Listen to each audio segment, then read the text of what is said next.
ನಾವು ನಮ್ಮ ಯೋಚನೆಗಳನ್ನ ಸಂಪೂರ್ಣವಾಗಿ ಬಿಟ್ರನೆ ಉಜ್ಜೀವನವಾಗಿ ಕರ್ತನಿಗೆ ಸ್ತೋತ್ರ ಮಾಡಲು ಸಾಧ್ಯ.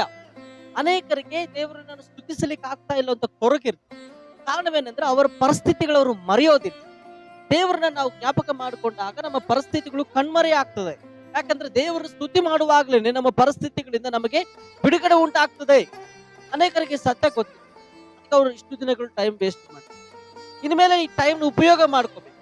ಸೊ ದೇವರ ಸ್ತುತಿಸುವಾಗ ನಿನ್ನ ಪರಿಸ್ಥಿತಿಗಳು ದೊಡ್ಡದಲ್ಲ, ದೇವರ ಸ್ತುತಿ ಮಾಡುವಂತ ಆ ಸಮಯ ನಿನಗೆ ಕೊಟ್ಟಿದ್ದು ದೇವರು ದೊಡ್ಡವನಾಗ್ಬೇಕು. ಆ ಟೈಮ್ಗೆ ಎಷ್ಟು ಜನ ಉಪಯೋಗ ಮಾಡ್ಕೊಳ್ತೀವಿ ಇನ್ಮೇಲೆ ಟೈಮನ್ನ.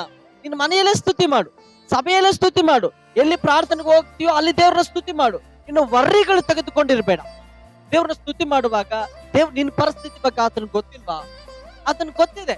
ನೀನ್ ತಂದೆಯಾದ ದೇವರನ್ನ ಆರಾಧನೆ ಮಾಡುವಂತ ವಿಚಾರವಾಗಿ you be busy in that work. ನೀನು ಬಿಸಿ ಆಗ್ಬೇಕು ಅದರಲ್ಲಿ. ಕೆಲಸ ಕಾರ್ಯಗಳು, ನಿನ್ನ ಪರಿಸ್ಥಿತಿಗಳು ದೇವರು ಹೇಗೆ ನೀಗಿಸ್ಬೇಕು ಅದನ್ನ ಮಾಡ್ತಾನೆ. ನಮ್ಮ ಪ್ರತಿಯೊಂದು ಅವಶ್ಯಕತೆಗಳು ತಿಳಿದ ದೇವರು, ನಾವು ಹೋಗಿ ಬರುವಂತ ಮಾರ್ಗಗಳು ತಿಳಿದ ದೇವರು, ನನ್ನ ಕುಟುಂಬ ಪರಿಸ್ಥಿತಿಗಳು ತಿಳಿದ ದೇವರು, ನಮ್ಮ ಜೀವಿತ ಓಪನ್ ಬುಕ್ ಆಗಿದೆ ದೇವರ ಎದುರಲ್ಲಿ. ನಮ್ಮ ದೇವರಿಗೆ ಈವನ್ ತಲೆ ಕೂದಲು ಹುಡುಗ ಲೆಕ್ಕದಲ್ಲಿ ಇದೆ. ಅಷ್ಟೆಲ್ಲ ತಿಳ್ಕೊಂಡಂತ ದೇವರು ನನ್ನ ಪರಿಸ್ಥಿತಿಗಳಿಗೆ, ನನ್ನ ಕಷ್ಟಗಳಿಗೆ, ನನ್ನ ಸಮಸ್ಯೆಗಳಿಗೆ, ನನ್ನ ರೋಗಗಳಿಗೆ, ನನ್ನ ಅವಮಾನಗಳಿಗೆ ದೇವರೊಂದು ಉತ್ತರ ಕೊಡೋದಿಲ್ವಾ? ಖಂಡಿತ ಕೊಡ್ತಾರೆ. ಗ್ರಹಿಸ್ಕೊಳ್ಬೇಕು. ಇವತ್ತು ಗ್ರಹಿಸ್ಕೊಳ್ತಾರೆ.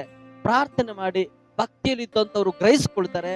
ನಾನು ಬರ್ತಾ ಇದ್ದೀನಿ ಆದ್ರೂ ಕೊರಗ್ತಾ ಇದ್ದೀನಿ ಅಂದ್ರೆ ಗ್ರಹಿಸ್ಕೊಳಕ್ ಹಾಕೋದಿಲ್ಲ. ಇನ್ನೇನಾಗುತ್ತಾ ಬಿಡು, ಎಷ್ಟು ದಿನ ಭಕ್ತಿ ಮಾಡಿದೀಯಾ, ಇಲ್ಲಿವರೆಗೆ ಆಗಿಲ್ಲ, ಇನ್ಮೇಲೆ ಆಗುತ್ತಾ ಅಂತ ಸೈತಾನ್ ನಿಮ್ಮನ್ನು ಡಿಸ್ಟರ್ಬ್ ಮಾಡ್ತಾರ ಅವಾಗ. ಏನ್ ಮಾಡ್ಬೇಕು ನಾವುಗಳು? ನಮ್ಮನ್ನ ನಾವು ಡಿಸ್ಟರ್ಬ್ ಮಾಡಬಾರ್ದಂದ್ರೆ ನಮ್ಮ ಚಿಂತೆಗಳನ್ನ ಮರೆತು ಕರ್ತನಿಗೆ ಸ್ತುತಿ ಮಾಡ್ಬೇಕು. ಕರ್ತನ ಅದೇ ಹೇಳ್ತಾರೆ, ಚಿಂತೆ ಭಾರವನ್ನು ಆತನ ಮೇಲೆ ಹಾಕು, ಆತ ನಮಗೋಸ್ಕರವಾಗಿ ಚಿಂತೆ ಮಾಡ್ತಾನಂತೆ. ಏನ್ ಬಗ್ಗೆ ಚಿಂತೆ ಮಾಡೋದು? ದೇವರ ಆಲಯಕ್ಕೆ ಬಂದಾಗ ಒಂದೇ ಪ್ರಯಾರಿಟಿ ವರ್ಷಿಪಿಂಗ್ ಗಾಡ್ ಅಲೋನ್. ಆತನ ಆರಾಧನೆ ಮಾಡುವಂತದ್ದು ಒಂದೇ ಆದ್ಯತೆ ಇರಬೇಕ್ರಿ.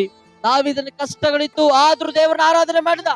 ಒಬ್ಬನ ಏನ್ ಮಾಡ್ಲಿ, ನನ್ನ ಮನೆಯವ್ರ ಜೊತೆ ಇಲ್ಲ, ನನ್ನ ಸ್ನೇಹಿತರ ಜೊತೆ ಇಲ್ಲ ಅಂತ ಅಡವಿಯಲ್ಲಿ ಕೂತ್ಕೊಂಡಿದ್ರೆ ಆಗ್ತಿದ್ನ ರಾಜನಾಗಿ ದಾವಿದನು, ಅಭಿಷಕ್ತಿ ಉಳ್ಳಂತ ವ್ಯಕ್ತಿ ಆಗ್ತಿದ್ನ ದಾವಿದನು, ದೇವರ ಹೃದಯಾನುಸಾರವಾಗಿರುವಂತ ವ್ಯಕ್ತಿ ಆಗ್ತಿದ್ನ ದಾವಿದನು. ಇಷ್ಟೆಲ್ಲ ಸಾಧನೆ ಮಾಡ್ಕೊಂಡು ಹೋಗ್ಬೇಕಾದ್ರೆ ಪರಿಸ್ಥಿತಿಗಳು ದಾಟಿ ಬಂದಲ್ವಾ?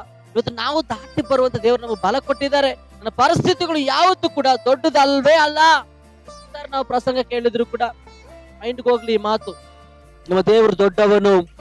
ನಾನ್ ನೀನು ಭಕ್ತಿ ಮಾಡ್ತಾ ಇದ್ವಿ, ನೀವು ಪ್ರೇಯರ್ ಮಾಡ್ತಾ ಇದೀವಿ, ದೇವರನ್ನ ಸ್ತುತಿಸೋಣ. ಓಕೆ, ನಾವು ದೇವರ ಸ್ತುತಿಸುವಾಗ ದೇವರಿಗೆ ಹತ್ತಿರವಾಗಿ ಬದುಕ್ತೇವೆ. ದೇವರಿಗೆ ಹತ್ತಿರವಾಗಿ ಯಾರ್ಯಾರು ಬದುಕ್ತಾರೋ ಇವತ್ತೆಲ್ಲ ನಾಳೆ ಅದ್ಭುತ ನೋಡ್ತಾರೆ, ಅದ್ಭುತ ಅವ್ರ ಕೈಯಿಂದ ನೋಡ್ತಾರೆ, ಹಾಗೆ ದೇವರನ್ನ ಮಹಿಮೆ ಪಡಿಸ್ತಾರೆ. ಇನ್ನೊಬ್ಬರು ನಿನ್ನ ಬಗ್ಗೆ, ನಿನ್ನ ದೇವರ ಬಗ್ಗೆ ಮಾತನಾಡಿಕೊಳ್ಳುವಂತ ದೇವರು ಮಾರ್ಗ ತೆಗಿತಾರೆ. ಆಮೆನ್. ಇವತ್ತು ಆ ರೀತಿ ನಡಿ.